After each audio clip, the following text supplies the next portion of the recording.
Happy St. Patrick's Day to those people of Irish heritage and those people who have that tradition running in their blood. May this St. Patrick Day be a good day for you, and may celebrations be in order. Anything green goes.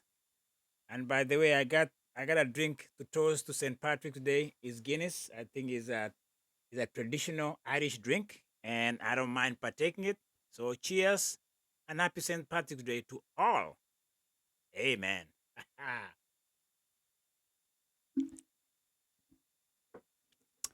Thank you very much for being here. Thank you for stopping by. Your subscribing to this channel means a lot to me. It's encouraging, it's befitting, and you taking a risk. As I keep saying, it's not really a risk, but it's an investment. We took Oriada, my friend. Welcome aboard. Let's engage on some subjects here that hopefully it will tickle your psyche and you'll feel good depending on your receptive muscles. Morocco has been awarded the African Cup of Nations final after Senegal was sensationally stripped of the title in unprecedented ruling. Africa Cup of Nations. It continues. I'm just reading something here fascinating, shocking to me. I've never heard this before. This is championship. Yeah, this is incredible. The Confederation of African Football announced on Tuesday evening that its appeal board had decided that the Senegal had declared to have forfeited the final that was held in Rabat in January after the head coach, Pepe Thioy, and some of his players left the pitch for 15 minutes in protest at Morocco being awarded a penalty. My friend. So this is and this listen, there's some things that is they are way out there. Outliers, I don't know what that means. It's like a number it's like a moment of are you kidding me? And this is not good for African nations, by the way. Remember the reputation compared to European championship has been very, very tilted towards European. And if this is the way they are going to decide the winner, we are in trouble as a continent. It continues to say here something to the effect that at an initial disciplinary hearing, CAF imposed fines of more than $1 million and bans for Senegal and Morocco players and officials, but left the results untouched. The statement read like this quote, the CAF Appeal Board decided that in application of Article 84 of the regulations of the CAF African of Nations, the Senegal national team is declared to have forfeited the final match of the African Cup of Nations, uh, of the match of their Cup of Nations, Morocco 25, with the results of the match being recorded as 3-0 in favor of Federation Royale Marocaine de Football. It is declared that the Federation Senegalese de Football, through the conduct of its team, infringed on Article 82 of the regulations of the African Cup of Nations. My word.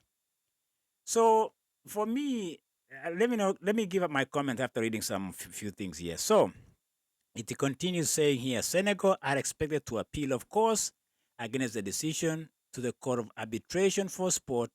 Meanwhile, Moussa Niakate, who played in the final, appeared to hit out a CAF decision.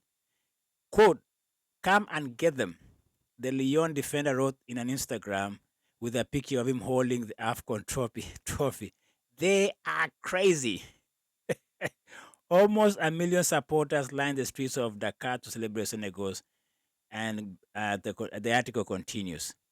So it continues here by saying the Federation wishes to recall that its approach has never been intended to challenge the sporting performance of the teams participating in this competition, but solely to request the application of the competition regulations.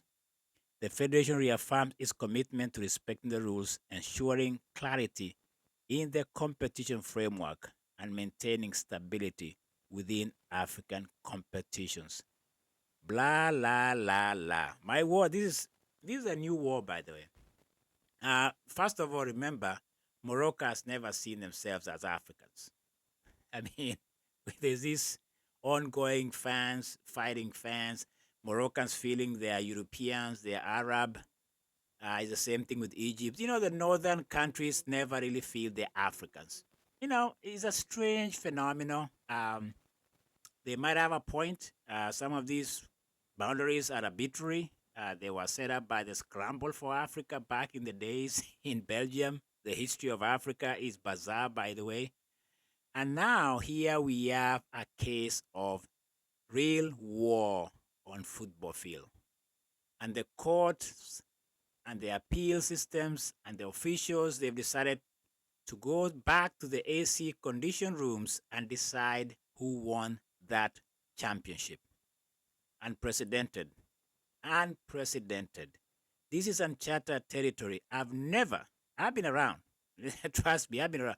Never heard of an appeal against a final that was decided and the whistle was blown by a referee in this highest stage. You can imagine World Cup, for instance. So the winner, whatever happens. So they are saying this. The article is this. They walked off the field for longer than 15 minutes, or 15 minutes was the minimum or the maximum. And that's why they're penalizing Senegal. Now they forfeited. Do you think that trophy is going from Rabat to where was the capital of what's the capital of Senegal? What's the capital? Dakar? Do you think they're gonna move?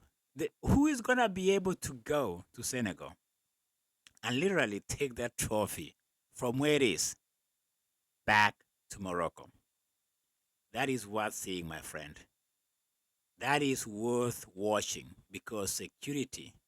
Listen, Senegal might be one of those countries that I don't know. They might say, okay, in the name of the sport, in the name of being good sportsmanship, they might just say, okay, they've decided they can have it. They might say that. I might be exaggerating here. I might be looking too bad into the situation. I might be looking with an eye of villains and people just going knuckle to knuckle. I might be overlooking this. There might be some diplomacy here. I hope so, but this is unprecedented. For Morocco to even come here and say they won it because of an appeal, an arbitration, or the legal framework that awarded them 3-0. Wow. This is, listen, I had to break this news to my two Korea owners if they're interested. Senegal, Morocco. It was a great final. Let me just give you a cap. Great final. There was a penalty awarded in the dying minutes of the regular time. Senegal thought it shouldn't have been it. They walked off the field. They went back to the dressing room. Manio, what was his name? Why am I forgetting the captain? Sadio Mane, who was a captain, tried to plead with his team to come back. He ended up going to the locker room and pleaded with the guys. They came back. They went to overtime. Senegal won in overtime. That was the story, and that was the game. But that's not what we are finding out in about 2-3 months later. Unusual, unprecedented. Other things I was gonna share with you guys is I've been watching. There's a series on YouTube called Engage. It's a series where it's like what is this though? It's like TED Talk in America, where people come and they give either their expertise, their life experience, their coaching techniques, something, something. TED Talk, if you've watched it, is an incredible show.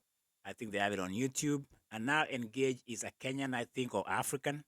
I don't know where it's based. Eliud Kipchoge spoke. I've never, I've always admired this guy. And I can claim that I was very close to shaking his hand in 1998 when he was Eugene. I never got any closer to him. He was in Nike a few months ago. Didn't get an opportunity to shake his hand.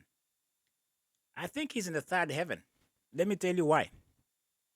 So we know Eliud Kipchoge. If you don't know Eliud Kipchoge, I won't tell you who he is. It's your problem. You've been just sitting under the rock. You need to get out. Eliud Kipchoge, 20 years plus, he's been racing in marathon, world champion is, gold medalist in marathon 2016, world record. He's just done it all in athletics. I won't even give you his portfolio. I won't give you his CV. He was speaking. He was speaking in this engaged show, and I watched the whole thing, about 20 minutes. Quite a moving tale. He captures the essence of who he is.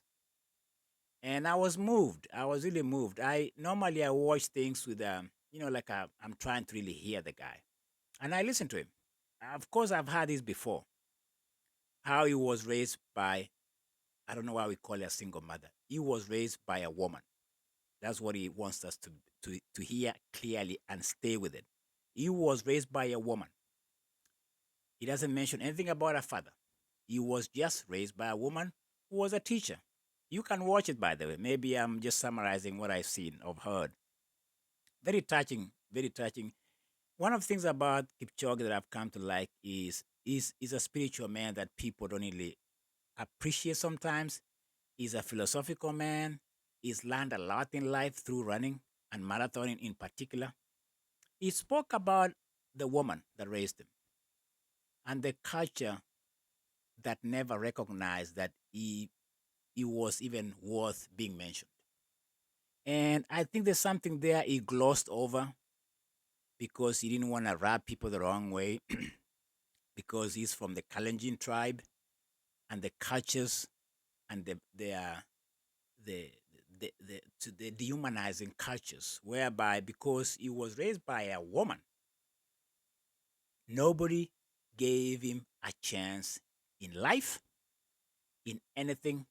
The only time Eliud Kipchoge is saying he got recognition is when he started winning and representing Kenya. But before that, culturally, he was a nobody because he was raised by a woman. You can catch it. To me, that tells you where cultures are. Cultures can be so dehumanizing, and I'll emphasize this. I call it the traditions of nonsense and madness, whereby because you don't have what they call ideal family setting, you are nobody. And I think he closes with that. For me, you can watch the whole thing. He closes by saying that he was nobody because he was raised by a woman. A nation of Kenya to this day, I got to tell you this, we struggle with that. And I think for him to say this loudly, as Kipchoge is and how he grew up, is an expose to the fallacy and the flaws of cultures. And the other thing that moved me a lot, you can watch that thing. I'll share it maybe on my when I post this. There's a place that he moved me about Kelvin Kiptum, uh, the late Kelvin Kiptum, and how propaganda, rumors, social media went around. And I remember some friends here who was telling me Eliud Kipchoge was behind the death of Kelvin Kiptum. I could tell this was very painful to Eliud Kipchoge. Watch the clip by yourself. He was broken.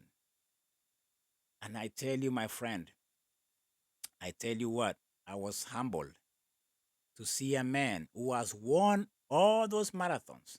And you can tell he's really composing himself. He says that even his training mates, people he used to train with every day, saw him as a killer. In his own camp, in his own training camp, they abandoned him and went around with allegations that he was behind the death of Kelvin Kiptum. Propaganda, rumors, lies, spinning it around. It almost destroyed the man, Eliud Kipchoge. He said if it wasn't for his wife and a few friends that he confided in, he wasn't coming back. You know, people have taken their lives because the society has really abandoned them.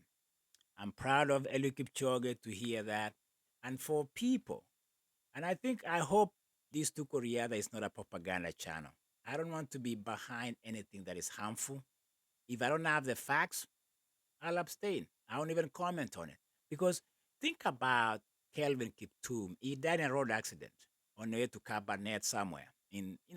Road accidents in Kenya is as common as cancer can be in America. Okay, the road carnage in America in Kenya is out of control.